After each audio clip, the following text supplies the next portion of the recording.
This year, when I was walking upstairs in school, a 5th grader stopped me and said, "Miss Alice, someone said you had coronavirus," and I found out it was another one of my 5th grade students who I had taught for many years. This week, a 4th grader called me China to my face, but in those moments, I could feel my extreme rage not at the children, but at the systems of our world that have led my students to say this.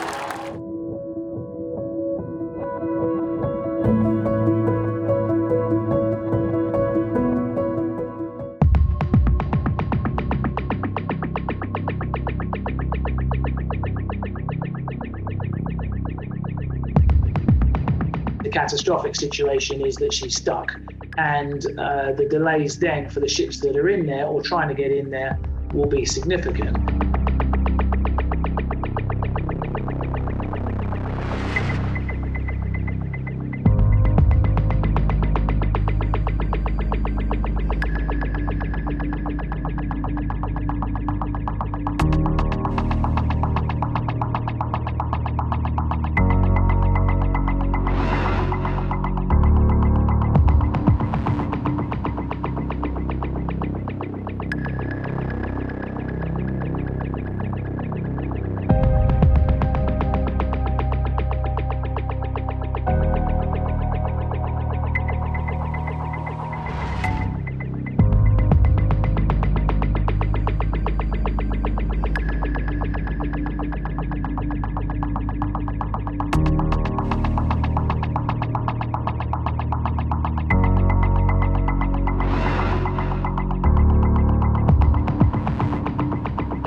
There are other routes that people can take. So you can go around, the coast of South Africa, and that adds about a week. And the question I think people have been figuring out is, what does that do for fueling costs? Because it's obviously longer. And that's part of the reason why people use the Suez Canal, because it's quicker and cheaper in cost terms, apart from the cost of actually transiting the canal itself.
Why not still go to the zoo and you guys can come with? So let's keep going.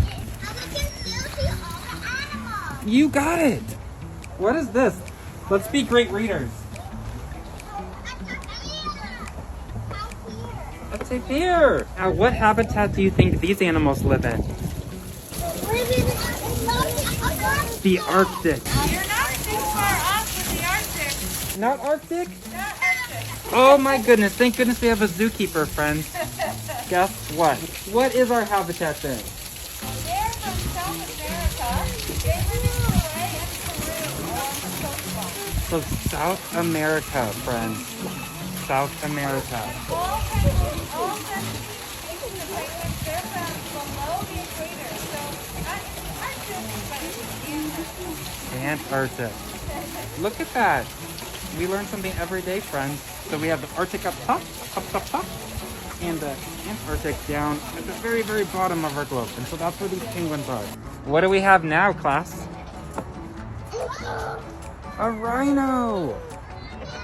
A rhino, that's right. Oh. And then the rhino runs away. Awesome. What do you see about the orangutan's habitat outside? What is it?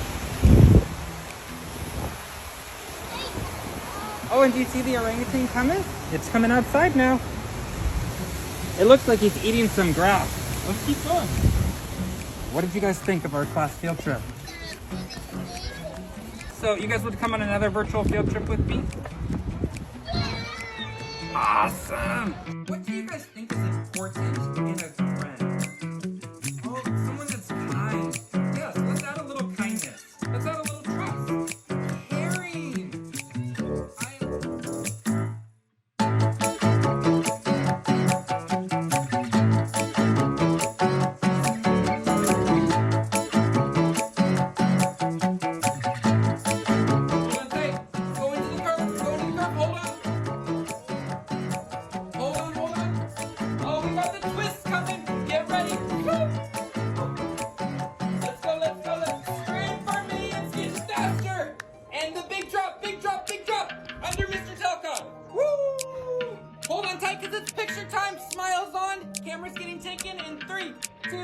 We need to make a rainbow. Woo!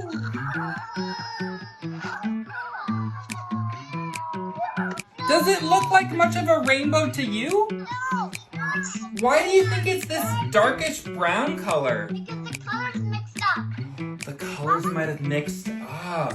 Do you think scientists may make mistakes sometimes? Yeah. Absolutely. Am I gonna give up as a scientist? No. In February last year, when I was walking upstairs in school, a 5th grader stopped me and said, "Miss Alice, someone said you had coronavirus," and I found out it was another one of my 5th grade students who I had taught for many years. This week, a 4th grader called me China to my face, but in those moments, I could feel my extreme rage not at the children, but at the systems of our world that have led my students to say this. I am so mad at the toxicity of systemic racism that we breathe in, and specifically white supremacy for dividing my black children and I, an Asian American teacher in this world.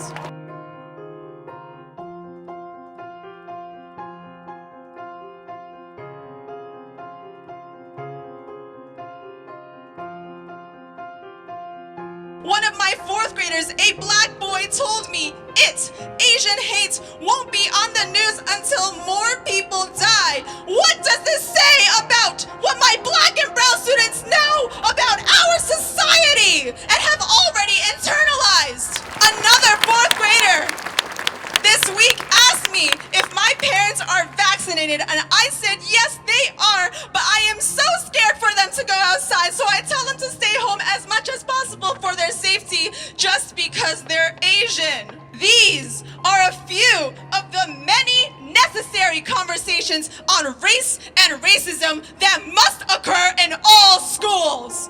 Elementary, middle, high school, college, and everywhere we are. My call to action to you, everyone here, is to find those emails, those contact informations of principals, teachers, and the educational institutions that are supposed to serve us.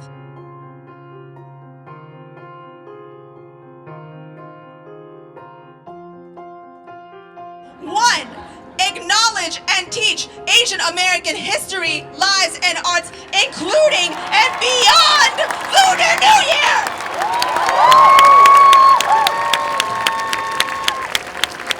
2, create spaces for AAPI educators and children to feel, process, and heal without the burden of educating others on what racism is. 3, empowering classmates and colleagues of the AAPI community to learn and speak against anti-Asian racism, because I'm tired. My parents emigrated to the United States in the 1980s. They are in their 70s and 80s now, and after working so hard for their entire lives to support my brother and I cannot stay silent, and I must speak out to protect my family and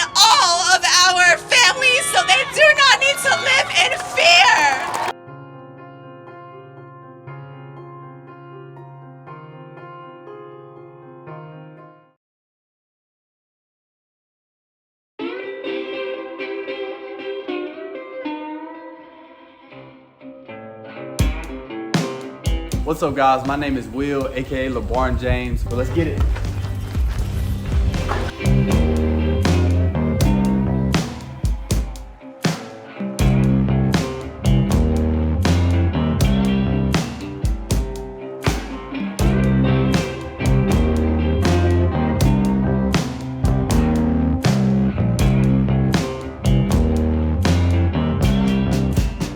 So here's the basketball goal next to my house. We have a small shed right here, and then all this land back there, we grow crops on.